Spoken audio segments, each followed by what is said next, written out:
त्यावेळेस या भागाचे सरपंच राहिला होतात, उपसरपंच राहिला होतात, त्यावेळेस नेमकं तुम्ही जे काही विकास कामं केली असतील जे आजही तुमच्या लक्षात असतील. दुसरी गोष्ट की तुमचा एक कार्यकाळ संपला असेल त्यानंतर काही कामं करायची राहिली असतील.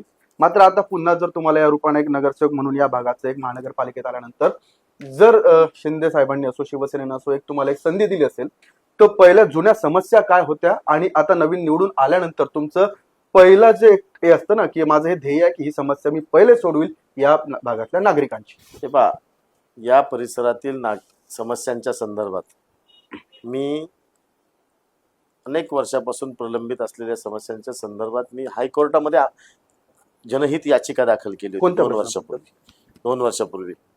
आणि या परिसरातील समस्यांसंदर्भात मी सतत कार्यरत असतो. रस्तेचे रुंदीकरणासंदर्भात असेल, इथल्या वाहतूक कोंडी संदर्भात असेल, इथल्या पाणी प्रश्नासंदर्भात असेल, इथल्या ड्रेनेज व्यवस्थे संदर्भात असेल, ड्रेनेजच्या दुरावस्थेसंदर्भात, इथल्या स्ट्रीट लाईट संदर्भात, या सर्व समस्यांवर आम्ही सतत काम करत असतो. त्यातून महापालिकेचा पाठपुरावा करून आम्ही चांगल्या प्रकारे सुविधा देत असतो.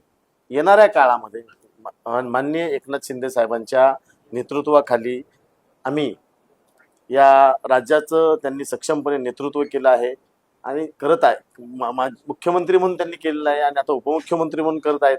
हे सर्व करत असताना त्यांच्या नेतृत्वाखाली आम्ही पुणे महानगरपालिकेच्या माध्यमातून आम्ही या निवडणुकीत निवडून आल्याच्या नंतर इथले सर्वात प्रथम इथली वाहतूक कोंडी असेल, त्यानंतर इथला पाण्याचा प्रश्न असेल, जे दिवसाड पाणी पुरवठा होतो त्याच्यावर असेल, आणि उर्वरित जी राहिलेली ड्रेनेजची कामं आहेत ती ड्रेनेजची कामे, स्ट्रीट लाईटची जी काही थोड्या प्रमाणावर कामे राहिलेली आहेत, रखडलेली आहेत ती कामे, या सर्व कामांवर आम्ही चांगलं काम करणार.